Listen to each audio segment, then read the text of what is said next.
kuchukua fomu tarehe 28 mpaka tarehe 2, tarehe 5 kamati ya utekelezaji itafanya vikao vyake vya uchujaji. CCM oye! Baada hapo tutafanya uchaguzi tarehe 20 mwezi wa 7. Kutakuwa na mkutano mkuu maalum wa uchaguzi. Mkutano mkuu maalum tutafanyia sehemu moja, na wajumbe wa mkutano mkuu ni wajumbe wa kamati ya utekelezaji za matawi zote, wajumbe wa kamati za utekelezaji za kata zote, lakini pia wajumbe wa mkutano mkuu wa mkoa wote, ambayo ni kamati ya utekelezaji ya wilaya na nyie mlioko ndani. Makatibu tupo? Kamati za utekelezaji za matawi mmeandaa zipo? CCM oye! Lakini pia kura safari hizi zitapigwa kwa majimbo. Hatupigi kwa tarafa. Watasimama jimbo la Makambako wagombea hawa hapo 12. Tunataka tuwapate 4, watapiga kura mkutano mkuu wa wilaya wote. Wilaya mzima. Yaani jimbo la Makambako, jimbo la Lupembe, jimbo la mjini tunawapigia wa Makambako. Tukitoka hapo tunakuja wagombea wa Lupembe. Tunapiga kura wote wilaya mzima. Tutoka hapo tunapiga halmashauri ya Njombe mjini. Njombe mjini mpo? Hatupigi kura kwa tarafa. Madiwani wa Njombe mjini mpo? Safari hii tunapiga kura kwa halmashauri au jimbo. Kwa Njombe mjini sisi tunachojua safari hii tunajua tunapata madiwani wangapi? 5, sio tena Igomini wala mjini. Kwa watasimama wagombea 15 wa Njombe mjini ili wapatikane 5. Si ndio jamani? Hapo tumeelewana? Nendeni mkawaeleweshe wale ambao watatia nia kuchukua fomu kwamba Njombe mjini kura zitapigwa kwa halmashauri, sio tena tarafa ya Igomini wala tarafa ya Njombe mjini. Tunapiga wote kwa jimbo la Njombe, wote kwa pamoja. Wagombea watasimama hapa mbele, tunawanadi, lakini watakaotakiwa ni wangapi? CCM oye! Hapo tumeelewana? Hapo vipi? CCM safi. Lengo la kikao chetu cha kwanza ilikuwa ni kupeana sasa maelekezo kuhusiana na uchaguzi mkuu ambao uko mbele yetu. Tumepata maelekezo kutoka kwa katibu, lakini pia waheshimiwa madiwani nao wamewasilisha utekelezaji wa ilani ya Chama cha Mapinduzi kwenye kata zao. Na mimi sasa kama mwenyekiti wenu nimeona nisimame nikazia mambo mawili matatu. Jambo la kwanza, ndugu zangu wanawake, tunakwenda kwenye uchaguzi kwa ajili ya kuwachagua waheshimiwa madiwani, waheshimiwa wabunge pamoja na Mheshimiwa Rais wa Jamhuri ya Muungano wa Tanzania, ikiwa na maana ya mapiga matatu. Nianze na kichwa cha habari. Tutakwenda kumchagua mama. Tangu Tanzania ipate uhuru hatujawahi kumpata rais mwanamke, si ndio jamani Kwa kupigiwa kura ndio tunaenda kumpigia kwa mara ya kwanza. Wanawake oye! Mama Samia oye! Mama yetu kipenzi anakwenda kusimama kwa ajili ya kutetea kiti cha urais kwa mwaka 2025. Kwa hiyo sisi kama wanawake tunaona ndani ya baraza hili ni baraza mahususi kabisa kwamba sasa tunakwenda kumpigia kura. Tunakwenda kumpigia kura kwa mara ya kwanza. Sio tu kumpigia kura, tunakwenda kumpigia kura mwanamke mwenzetu. Sisi kama wanawake nini cha kufanya? Wanawake wenzangu, nikaona tuzungumze kwa pamoja, tupange mikakati. Sio mikakati tu, mikakati yenye tija. Kuna mikakati na mikakati yenye tija. Sindio jamani Tupange kwa pamoja. Ndugu zangu wanawake wenzangu, tunapokwenda kwenye kata zetu, sisi ndio wawakilishi. Sisi ndio viongozi. Sisi ndio wakuongoza mjadala kama leo sisi tulipoongoza mjadala. Sisi ndio wakwenda kuambia wanawake wenzetu nini amekifanya Mama Samia. Sisi ndio wakwenda kuelekeza wanawake wenzetu kwamba Mama Samia anakwenda kupigiwa kura kwa mara ya kwanza. Wanawake oye! Ili wanawake waweze kusikia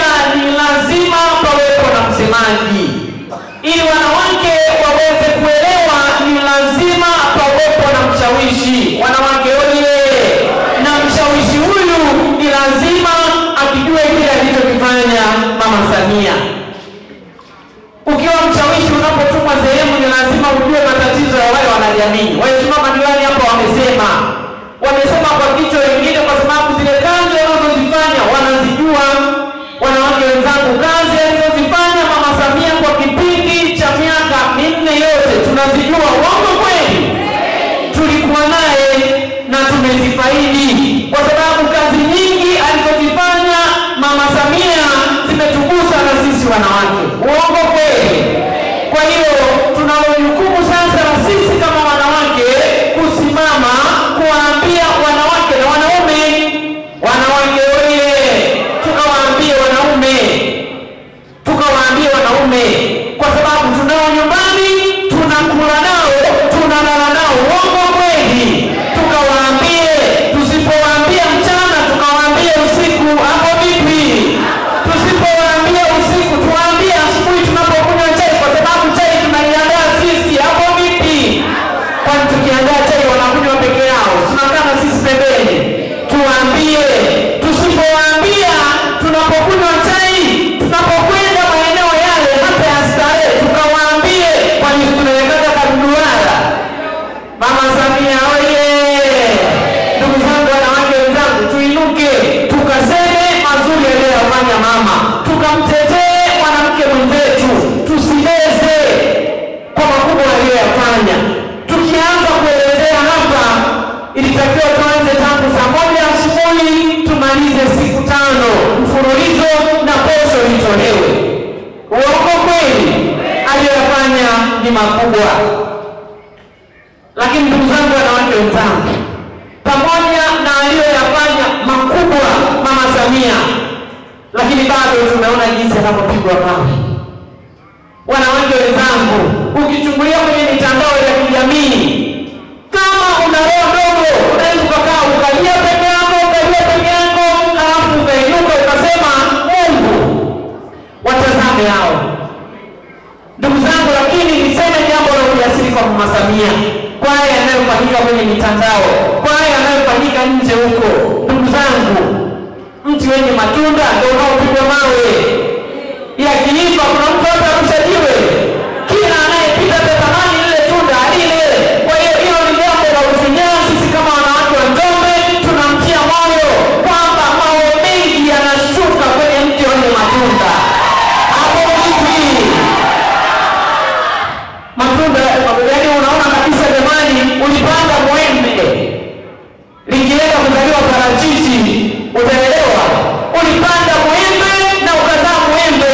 Tulipanda parachichi ikazaliwa parachichi. Tulipanda mapera yakazaliwa mapera, na hayo ndio maendeleo ya Mama Samia. Hapo vipi? Wasikie habari hizi ziwafikie huko waliko, kwamba mawe mengi ya Mama Samia ni kwa sababu ya mema mazuri aliyoyafanya. Niwaombe wanawake wenzangu, tunapokuwepo huko, nilikuwa namsikiliza msemaji wa serikali akasema, wale ni watoto wetu, tunaishi nao, tumewalea wenyewe. Hivi jamani, kwani jamani, tukimaliza kuangalia taarifa ya habari hata kabla ya chakula tunapokuwa na mazungumzo na watoto wetu, basi tuambie. Nakumbuka siku moja mama alisema, Tanzania ni nchi yetu. Unaendeleaje vibaya taifa lako? Unaendeleaje vibaya rais wako? Kwenye Biblia wanasema nchi yako ndo lango lako. Nchi yako ndo lango lako. Ndio maana unapoomba unaanza taifa, unakuja mkoa wako, unakuja kata yako, ombea na kitongoji chako, lakini unaanza na amiri jeshi mkuu. Ndio taifa lako. Utahama, utaenda Kenya, utafia Tanzania, utazikwa Tanzania na ardhi ya Tanzania. Kwa hiyo ndugu zangu, tumsemee vizuri na tukemee matendo maovu yanayofanywa na vijana wetu. Akasema hawa ni vijana, kwa sababu ukiangalia watu wazima wako bize na shughuli, lakini vijana wetu wameharibika. Tuwaambie.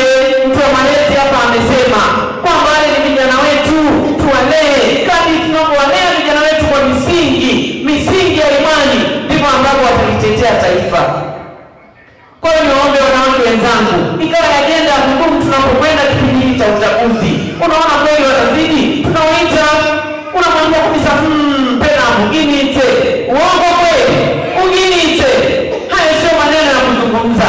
Punguza, kwa sababu ndugu zangu aliyofanya mama yanaonekana.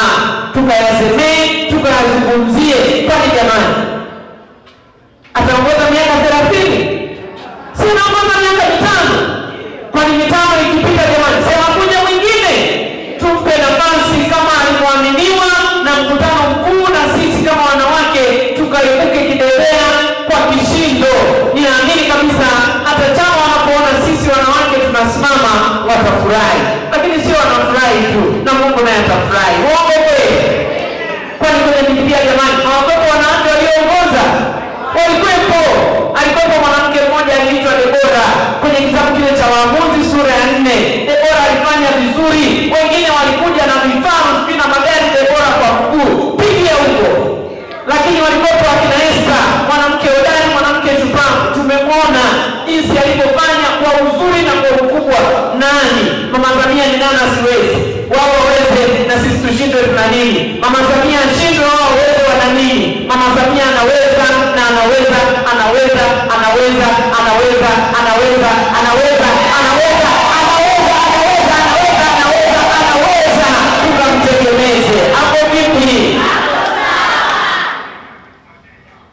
Lakini jambo lingine, wanawake wenzangu, tunakwenda huko, ni waombe nafasi ya uongozi uliopewa isiwe fimbo kwa mwenzako, isiwe fimbo kwa mwenzako. Waheshimiwa madiwani hapa wamekuja, wako wengine huko, mapungufu yao ya huko nje ambayo mlibishana wenyewe, yawezekana kwenye ngazi ya familia au huko nje ukiwa vilabuni, yasikufanye ukamwekea mwenzako ikawa fimbo. Isiwe fimbo kwa mwenzako. Mungu apendi. Unaona kabisa huyu anafaa, eti kwa sababu alikunyima hela ya kununua pombe lita 1 unamwekea fimbo. Hapana, haipendezi. Tulimwona kwa sababu ameshona kitenge kizuri kuliko wewe, unasema huyu anamweki kwenye udiwani, hatuwezi kuchagua tena, anambelati. Haipendezi. Tukawapime kwa kazi zao walizofanya, tukawapime kwa uwakilishi wao waliofanya kwa miaka 5, tukawapime, isiwe fimbo kwao. Chama cha Mapinduzi kina aina ya watu wengi, wapo wanaongea sana na wapo walioinama. Wote ni wa Chama cha Mapinduzi. Hapo vipi? Wapo ambao wakisimama nene lepelepelepe tapalapalapalapa, nao ni wa Chama cha Mapinduzi. Wapo wakisimama nene wanahukumie, lakini kwenye kazi yuko vizuri, naye ni wa Chama cha Mapinduzi. Hapo vipi? Hapo yuko anayekunywa na yuko ambaye nani, naye ni wa Chama cha Mapinduzi. Uongo kweli? Chama cha Mapinduzi sio cha mtu. Chama cha Mapinduzi ni kikubwa, sio jamani? Ndio maana kikaitwa chama, na ndani ya chama kuna mambo mengi, kuna mambo mengi yanayofanya chama kijengeke. Kwa hiyo tunapokwenda, ndugu zangu, usichukue fimbo kumchapia mwenzako, usichukue fimbo kumhukumu mwenzako. Hapana, mhukumu kwa kazi zake alizozifanya, mhukumu kwa namna alivyokiuza chama. Ni waombe sana. Lakini tumeambiwa hapa kwamba kuanzia tarehe 28 tutakwenda kuchukua fomu kwa ajili ya kwenda kugombea. Kwa wale wanaogombea, ni waombe tutakapochukua fomu tupite kwa ustaarabu, si ndio jamani? Tusichukiane. Sisi kama UWT tulipewa maelekezo na hapa tumetoa kwamba tunapokwenda huko tukawahamasishe watu wagombee. Sasa wamegombea, tunaomba mnapoenda huko msiwahamasishe watu wasichukue fomu tarehe 28. Hapo vipi?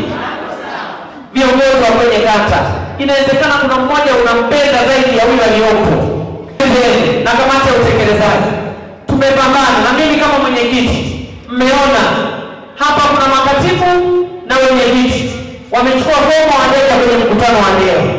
Ina maana nitekeleza jukumu langu. Kwa hiyo nyinyi mnapokwenda, ni jukumu lenu kwenye matawi kuhakikisha watu wanachukua fomu. Wanachukua fomu kwa sababu kugombea ni haki ya kila mwanachama. Kwa hiyo tuache wagombee wakaonyeshe. Lakini anapogombea, jamani, hata asipopata, si ameonyesha kwa sababu kwamba alikuwa na uwezo wa kugombea. Alienda akachukua fomu, anathubutu, ameenda kaelezea na sera zake pale Hapo vipi? Niwaombe tunapokwenda tusiwe kikwazo kwa wale wagombea. Lakini tunapoendelea kwenye swala la uchaguzi, ndugu zangu, kwenye kitabu kile cha Mwanzo sura 45, Yusufu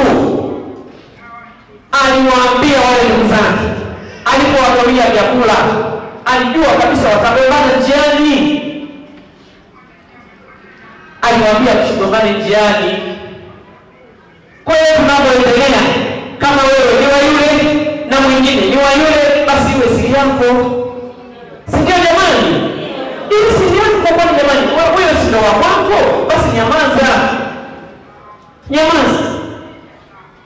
Na kama unadhani kwamba umpendi mwingine, hapana, usipayuke njiani. Si ndio jamani? Fanya taratibu, fanya kwa hekima. Fanya kwa hekima. Isije ikawa mwenzako unapoisha uchaguzi ana vidonda vya tumbo, ana BP, ameshapokea uzito. Hapana, fanya kwa hekima. Fanya kwa hekima. Mungu hapendi. Hata kama ni chawa wa mtu mwingine, basi huo uchawa, hakikisha huyo chawa hafii kwenye nguo na watu wengine wakamuona huyo chawa kwamba alikuwa chawa. Wanawake wewe, chawa mpaka jamani wanaonekana wanatembea. Hapana, sio sahihi. Chawa angalau waonekane kwa ndani kidogo, ili watu wengine waseme huyu nguo huwa anafua. Halafu sisi ni wanachama wa Chama cha Mapinduzi. Kuna mmoja hapa amesema tunajenga nyumba moja, fito moja. Ndugu zangu, niwaambie wapinzani wa chama ni wanachama wenyewe. Sasa hii haipendezi. Tutaomba nguvu wale wengine ambao haipaswi hata kuwataja hapa. Ninaomba kama mwenyekiti wenu wa UWT tukafanye kwa ustaarabu, lakini tukipe heshima Chama cha Mapinduzi kwa wilaya yetu ya Njombe. Tupate asilimia kubwa za kishindo kwa heshima madiwani, kwa wabunge, lakini pamoja na rais wetu. Lakini jambo la mwisho, niwaombe wanawake wenzangu, tunapokwenda huko tukawaambie wanawake ile kauli ya no reform no election. Tusipoteze muda, tukawaambie waje wapige kura, kwa sababu mpaka wao sasa hawezi kupiga kura. Wanawake wewe, wao hawezi kupiga kura mpaka sasa.